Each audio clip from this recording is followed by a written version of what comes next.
ベラルーシから欧州連合側に大勢の移民が押し寄せる移民危機が始まってほぼ半年になります。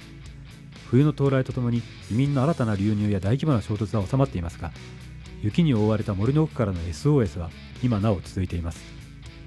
隣国ウクライナ情勢の緊張とも絡んだ凍結された危機の行方を探ります。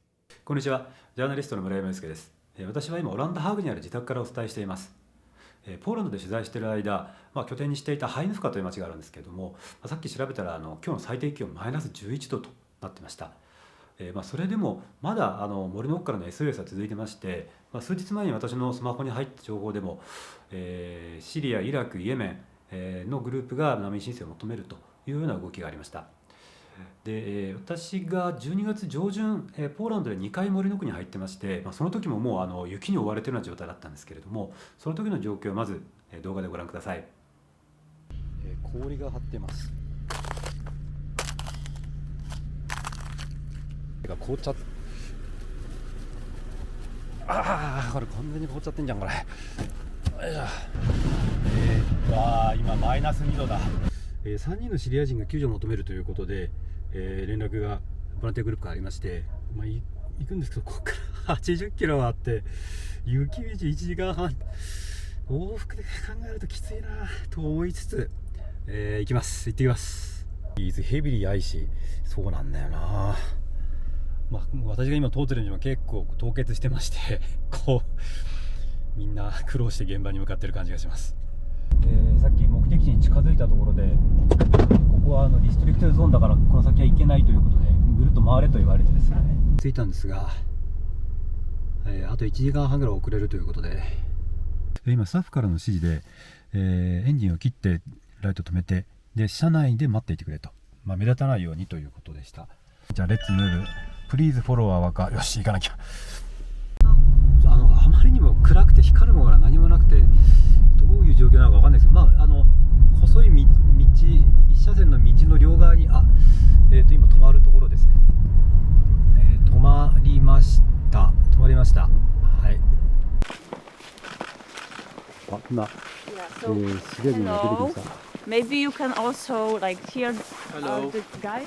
We have many journalists, mostly from Poland, but also from Japan, as you can see. We are 3-person immigrant from Syria. My name is Ali, and this is Hassan, and this is Nidal. We are for maybe 19 days, maybe 20. I don't remember.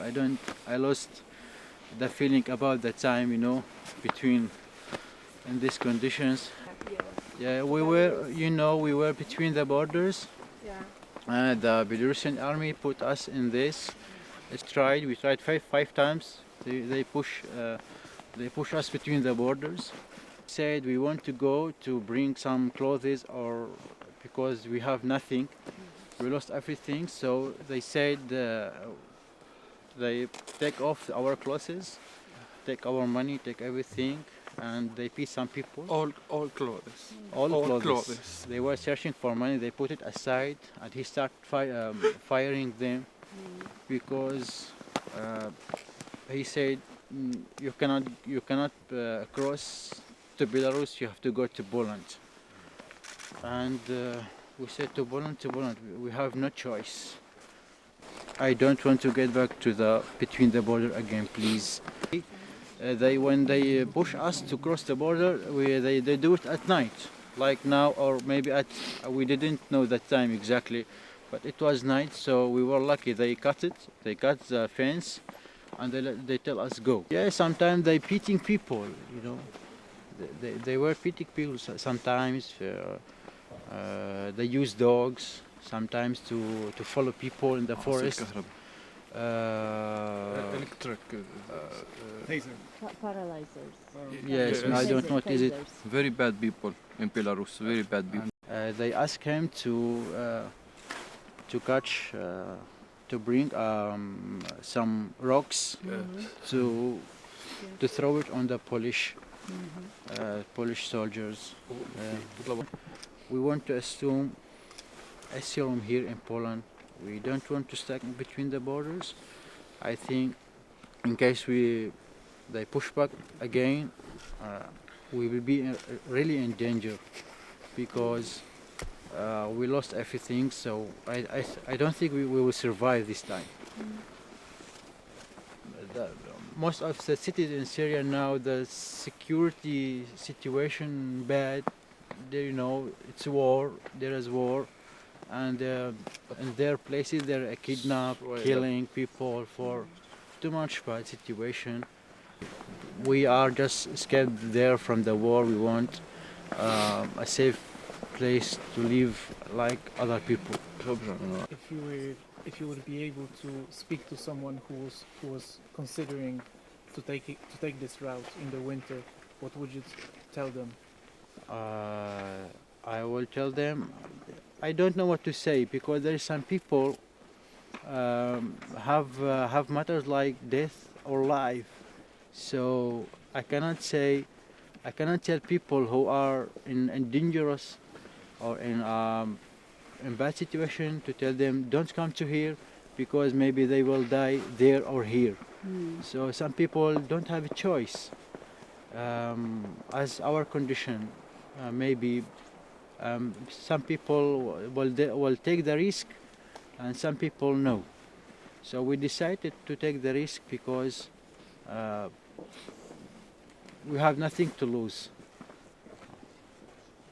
So we take the risk, but we didn't expect that it will be hard like this, especially in this weather.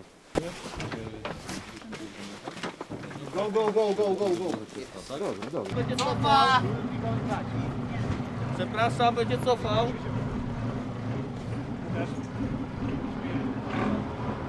今、シリア人3人が国境警備隊に連れられて、現場を去っていったところなんですけれども、もうすでにここ自体が立ち入り禁止圏内なんだそうで、問題にならないように記者団まとまって帰りましょうということになりました。出発する。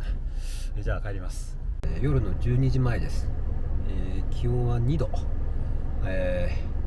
の近くの森でトルコ系のクルド人2人が保護を求めているということで、今メディアが集まってきているところです。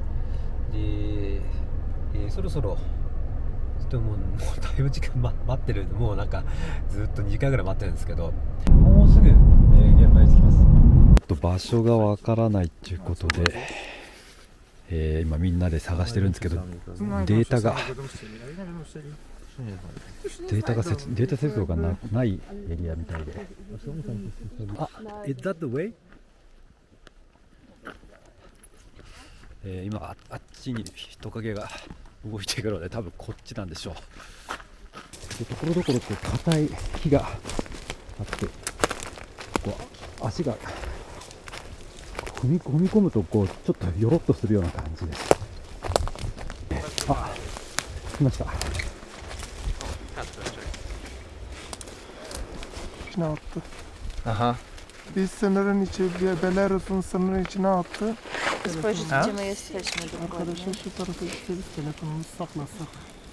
Anlamadım bu. この場所で、トルコ系のクルド人2人が、5日間、この森の中で過ごしてたということで、保護を求める、SOS があって、今、現場に駆けつけたところです。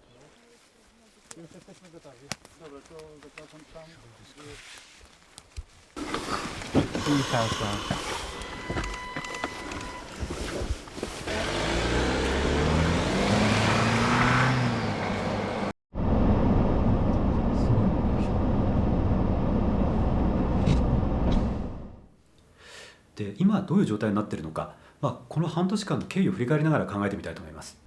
危機の直接的な引き金になったのが2021年の5月、ベラルーシ上空を飛行中の民間機を、ベラルーシの軍用機が強制着陸させて、で乗客として乗っていた反体制派を逮捕するという前代未聞の事件でした。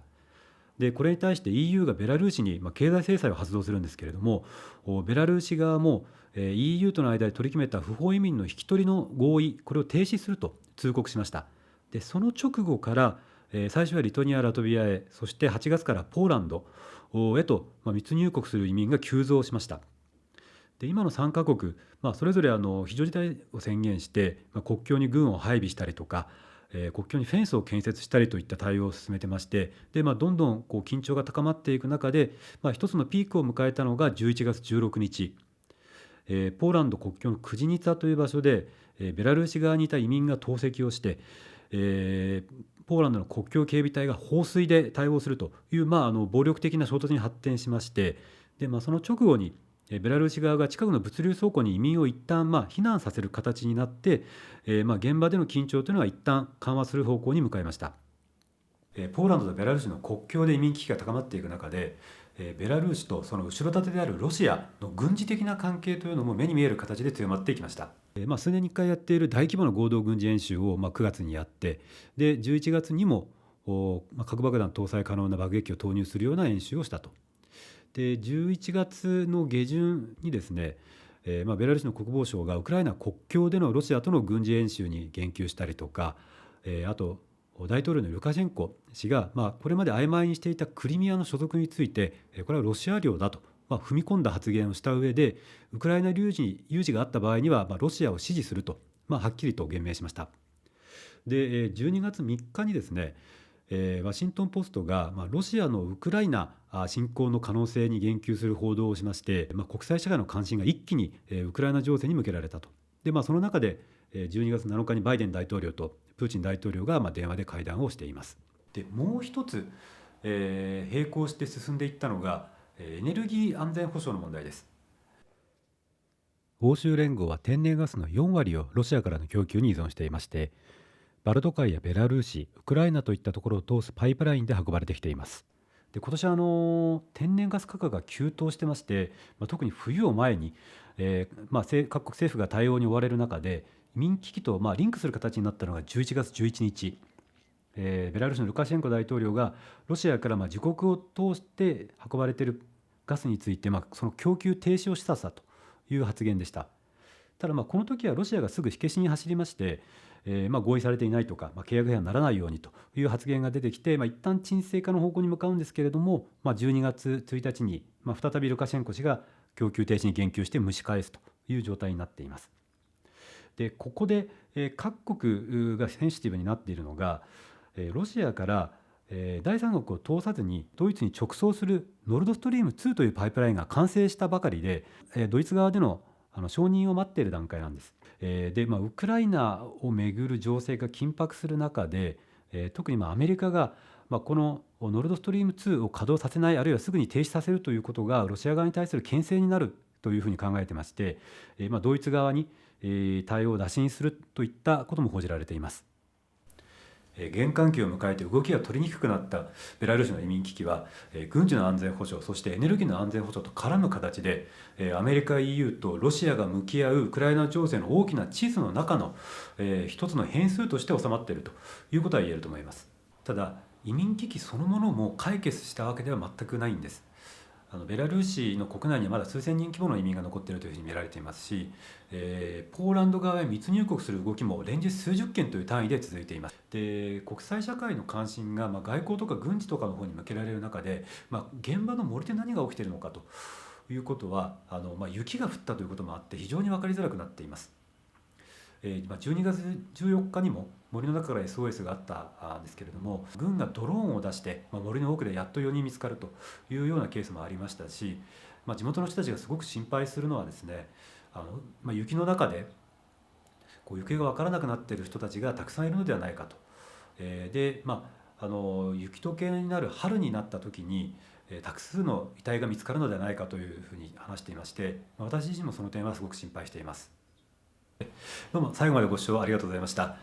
今回の内容は新潮社フォーサイトに私が書いた記事とリンクするような形にしてまして、記事の方も合わせてぜひご覧になっていただければと思います。